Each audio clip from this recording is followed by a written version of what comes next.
Hey everybody, it's Master Gallengeist here, bringing you my review of Fantastic Four issue 29, 2022. Cool cover there. Kind of. We do get She-Hulk in here, and we do see her and Sue and the Thing kind of getting together. They aren't fighting directly against Doom, but it does fit with what they kind of go through in this issue. So we pop off, pretty much seeing how everybody's dealing with Doom doing his shit. 7 days ago, Dr. Doom declared himself Emperor of the World. You'll want to read One World Under Doom, Issue 1 for more, and One World Under Doom, Issue 2 when it comes out next month, and One World Under Doom, Issue 3 and 4, and beyond in the months to come, Tom. It's like, okie dokie. A classic Doom plot, really, and we responded in the classic way. We teamed up with all the other heroes we could find, and then we went to Latveria to stop him, and we failed. We failed. Doom was betting on us doing exactly what we always do, and we didn't disappoint. It's been a week. God, it's only been a week. Definitely get that feeling, but you gotta fight through it. I keep having to remind myself how crazy this is, how normal it is, because life continues under Doom. Everything continues. Doom wants it to. That's usually how those assholes usually want it to happen. If you can ignore what's changed and focus on what counts, your family and your friends, the people you love, they're still there. They're still who they were. And everything else new, his flag, his slogans, are a little less new every time you see them. It all feels normal. It feels increasingly normal. And we see them kind of like doing their usual kind of stuff. It's like, yeah, but is it? I've been in my own head a whole lot. I could use a win. But I've got family who care for me. When Ben Grimm saw I was in a bad way, of course the Thing, well, he insisted we take a day off back in New York. I'm like, I see him walking down, and the Thing kind of tossing a hot dog. I'm like, why are you tossing a hot dog, man? No kids, no spouses, no Doom, no worries. Just me, him and me, and our dear mutual friend Jennifer Walters, the sensational She-Hulk. Sue, Ben, Jenny, God, it is good to see you too. And it's like, alright, let's see how this works out. It's been too long, Jen. So, how are things with Jack? Tell me everything. It's good. It's really good, actually. Look at you, blushing like a schoolgirl. I knew it as soon as I saw you two together. You've been reading Sensational She-Hulk, right, Tom? Yeah, it feels good to, build something that could last. I'm building a life, an actual life with someone I love, and every night I get to go to bed with the distinct feeling I can take anything the universe throws at me. It's good. It's so good, Sue. And then I wake up one morning to find out that Doom took over the world while we slept. I banned phones from the bedroom after that. No bad news before coffee. Heh. Come on, ladies. The whole point of today is to get away from thinking about Doom. When Doom does something so big, you can attempt to do that, but it's not going to really happen. Are you three ready to order? Speaking of coffee, listen, this is gonna sound like a line, but I'd love to save you time on refills. Can I order the whole pot of Joe? Started the brew as soon as I saw you coming in the door. Least I can do is give the ever-loving blue-eyed Thing some coffee on the house. It's like, okie dokie, cool. So I punched the guy in the face. Pow! And that busts us out of the illusions, and it's all thanks to that damn dog. Tell me, Ben, tell me you kept her. It's like S, of course. He is talking about all this stuff that they've done, and Princess. Yeah, couldn't get rid of Princess after that. Princess, incredible. Princess and the Thing. The dynamic crime-fighting duo. I told her she's only sticking around for the kids, but yeah, she's my dog, which is how everything usually goes in that kind of scenario. Seeing him with his pot of coffee. Reed even sent a pic of her with the kids to do me after the Baxter building came back. Okay, Ben, that's all the opening I need. One question about Doom, and then I promise we'll leave the topic. Jen, how is any of this legal? What Doom's doing, you mean? Oh, none of it is. Please. What? Then how come? That's the thing about laws. They don't mean anything if they're not enforced. Fucking truth. It's why folks today don't get in trouble for, I don't know, eating an onion after 6 p.m. or singing while wearing a swimsuit or whatever other wacky laws are still in the books. Yeah, those fucking things. Somehow, Doom's convinced every world leader to give him all the leeway he wants. But that's bad. Aren't we supposed to be equal under the law? In theory, yes, but in practice, Benji, you know as well as I do that zero-tolerance enforcement of the law harms more than it helps. And that means there's always a fudge factor that means that we can never completely litigate our way out of the messiness of being human. Anytime you're ready, darlings, you three discussing Doom, and it's like, okie dokie, let's see how this kind of goes. Yeah, you ask me, he should be behind bars, thinking he can just waltz in and take over the world. Somebody ought to do something. We're trying, ma'am. Boop, paid. But I have to admit, as much as I can't stand Doom, at least he's doing something about those hard vampires, and that's where it gets it. Like that guy out there, every damn day. It's like, he needs help. And the vampires have gone into different kind of ways since Blood Hunt. Can't even stand to see them, acting like they didn't try to kill all us real people just months ago, like they're the victims. It happened in Blood Hunt, issue 1 through 5, remember, Tom? They could even be under the influence of other kind of crazy shit. And not all of them did, so fuck that noise. They're monsters. Anyway, you three have a great day now, yeah? It's like, fuck that. There's still some wounds left over from the Blood Hunt. Yeah, I see it too. Oh, it'll pass. Convince me. Damn straight. I mean, I like Ben's optimism, but we then see throughout this issue that normally it's just built upon and then has a nice facade thrown over it. Heck, Doom's using vampires as a scapegoat, sure, but anyone can see he's just building up a boogeyman for everyone to hate. Yeah, but the thing is, when you build up a boogeyman like that, people who have no power to, like, fucking flick at Doom's nuts go after the weaker ones instead. People are basically good. They'll figure it out. Nobody's gonna fall for what Doom's peddling for long. Anyone can see that, Ben, but I'm not sure that anyone will. Please, leave us alone, as we see this mob pretty much going after this family of vampires. And I like how we get the paneling of shot, zoom in, and then zoom out for more of that to see it. Please don't kill us. Don't kill us. That guy just ate a pigeon. We just needed food. We didn't... I'm like, were they doing it? Like, you need more context than that. Our children were hungry in a way we hadn't been for months, and the blood bank turned us away, and if we don't eat, it takes over. We didn't want to harm people. Oh boy. I made a force field wall here, so what? What are you waiting for, huh? They're vampires. Kill them. Stop protecting monsters you don't deserve to live. And see? That's where it fucking gets you. Okay, hold up. Nobody's killing anyone. Hypocrite. Fucking hypocrite. Excuse me? Her husband is on our side. Mr. Fantastic killed plenty of their kind right here on these streets. Hey, that was during a crisis, and he and her brother killed plenty more in Arizona. They knew to do what's right. I'm like, that's a big fucking difference, as She-Hulk brings up. Look, there's a big difference between then and now, and we live under a legal regime that's famously long distinguished between self-defense and mob murder. And while there ain't a ton of constraints in this world, folks, I do know one. When She-Hulk talks, it's always a good idea to listen. It's like, yeah, and these fuckers don't give a shit. Now we're going to escort these four away, and you can all go back to your jobs, your homes, and your families. Let's give ourselves a second chance here, okay? All of us. Now that's rich, and I'll promise you this much.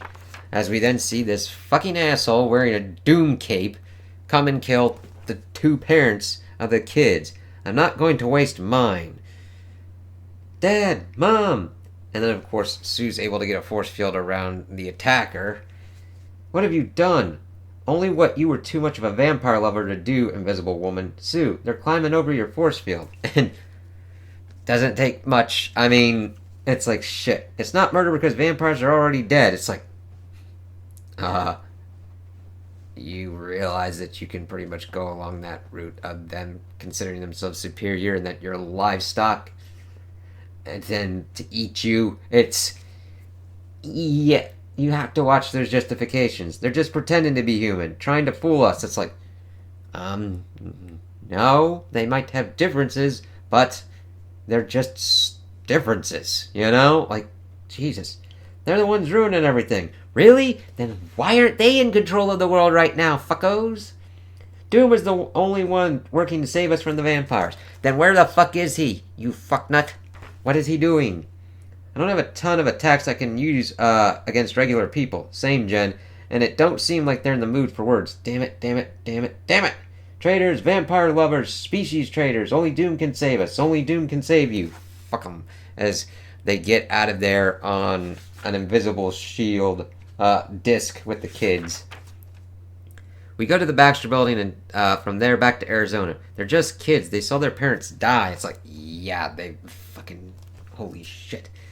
Johnny and Alicia are putting on a brave face for them, but these kids need help. I agree, and I suspect they're not the only ones. This is new. Their novel immunity to sunlight also managed their bloodlust, but it seems that may be fading. If so, we're all in trouble. Yeah, like, that needs to be, like, brought about in, like, talked about, vampire or not, they're just kids. They can't. Mr. Fantastic? Hello, how are you doing, Brooke? Do you like your new friends? Yeah, they're okay. Can you do something for me? Like a favor, I guess? Anything, Brooke. Can you fix me, Mr. Fantastic? Me and my brother?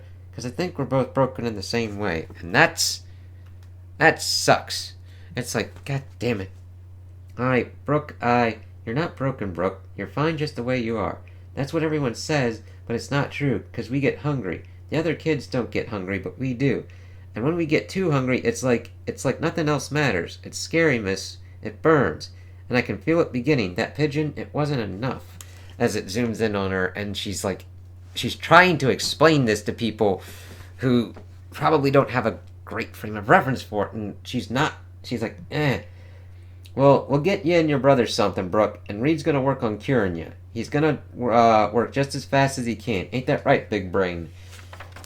So then we pretty much get to the whole thing. Oh, you fucking son of a bitch.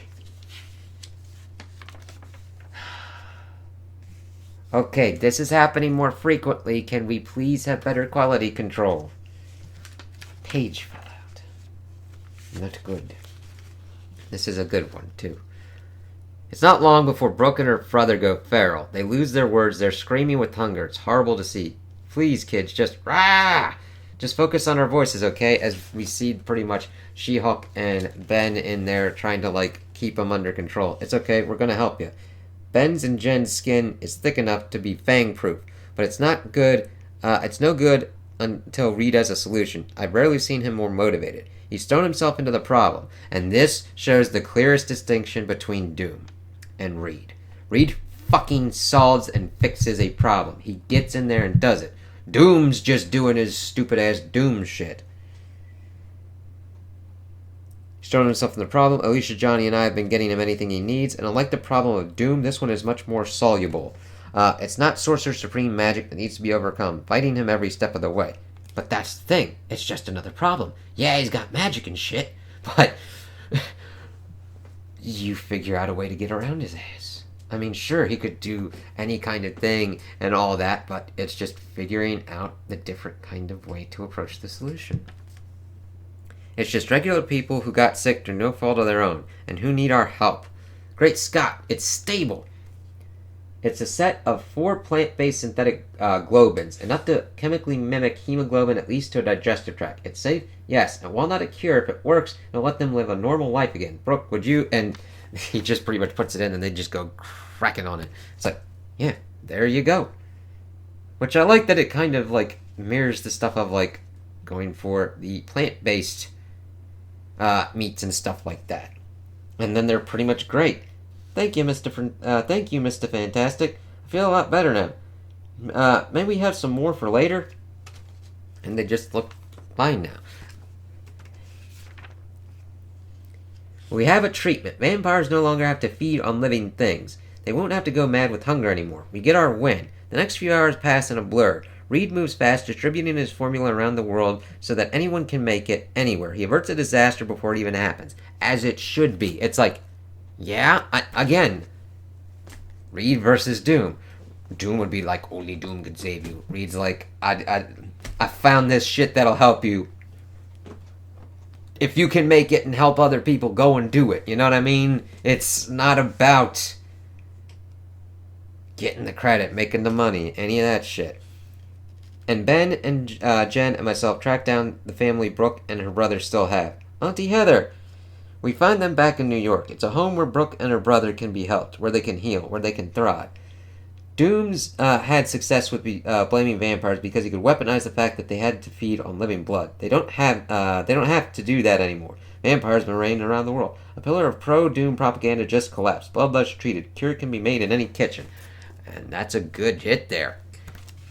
That's the thing. Even if you can't fight on the same kind of level, you destroy the legend. It's like, Doom's not infallible. That's what the heroes need to do with Doom trying to turn it around yeah, I killed some Nazis and now I'm going around and killing some more Nazis. It's like, yeah, but you kind of were trying to use those Nazis to do your own stupid shit. Just take out the Nazis.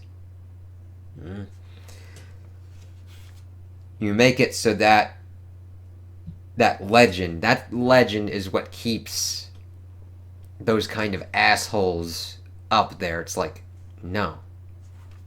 You just start poking that and it's done. Like I say, we get a win. Let me see here. Yep. I'm not naive. I know there's still a ton left to do, a ton left to fix. Doom's still in charge, just by way of, for instance. But it feels good, doesn't it? Yeah, it feels good. And it helps folks see through what Doom is doing. Some of them, man. And that's where this issue really gets its punch at the end. Folk are all the same, no matter if they're vampire or human. They're fundamentally good. I love your optimism. It ain't optimism, Jenny. It's just facts. Eventually, people everywhere will stop buying whatever Doom's selling, and then this whole thing collapses.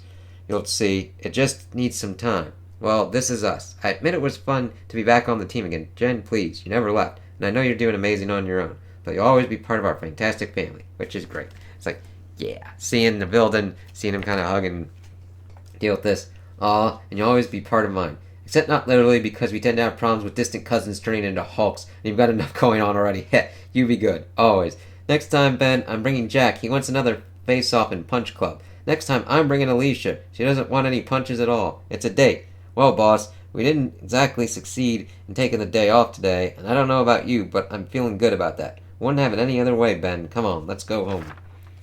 And then even though this is pretty much similar to what we see in the beginning, it's very important upon this matter. The next morning, I keep thinking on what Ben said, that while Doom has taken over our world and its leaders, he hasn't taken over its people. Maybe they'll see through what he's doing. Dr. Doom, after all, is just a man, and not even a great one. He's a man who's insinuated himself into our lives for years and years, true. But all that means is we know him better than anyone. We can fight him, and we can beat him. We've done it before so many times. He works so hard to make us think of him as Dr. Doom, but he's really just some guy named Victor. Exactly, that's it. I can almost believe it. I really can. It's a beautiful dream. Then we see people flying Doom flags and everything, and it's like, nope.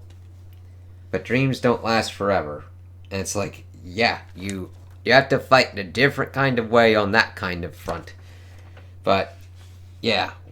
Continued in One World Under Doom, issue 2. Then you get your Fantastic Fan page, and then a look at what's going on in the next issue. So, I really like this because it really showed real world as well as lining up with what goes on with Doom, of people just getting taken in by demagogues and just believing scapegoating bullshit.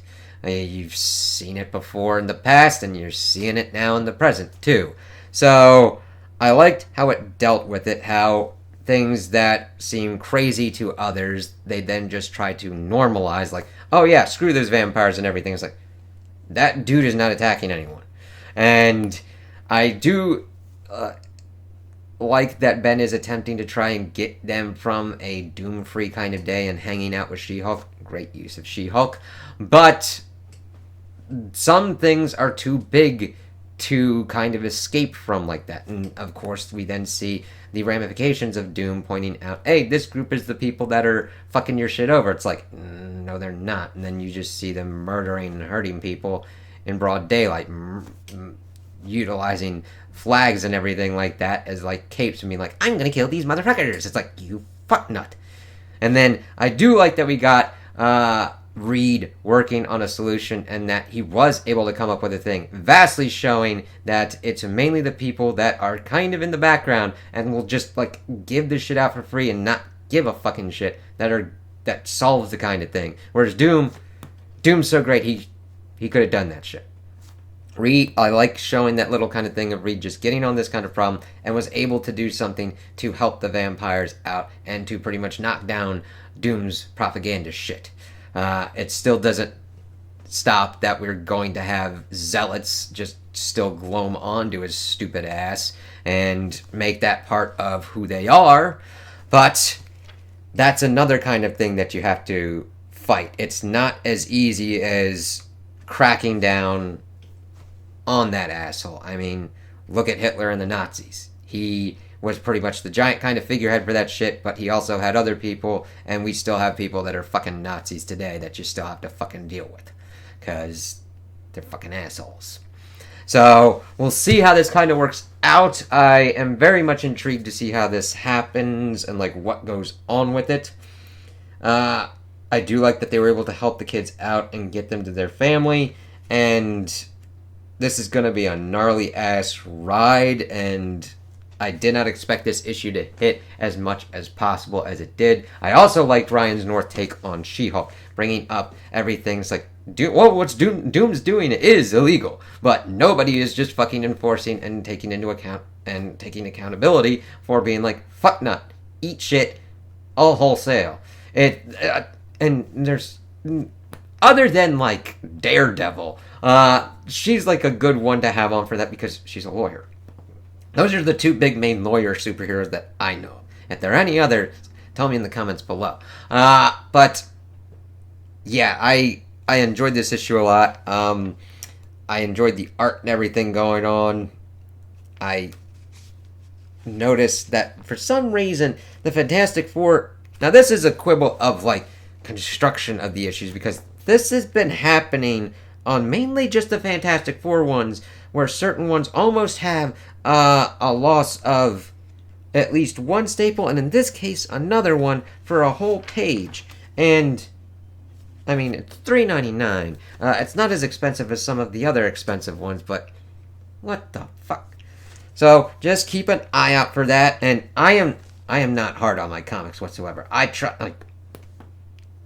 and take care as much of my shit as possible. So tell me if you are reading these and if you have had any of those kind of quality issues as well. I know that's kind of a weird ask, but I'm like, is this just me? Am I just having the shittiest of luck on this kind of shit?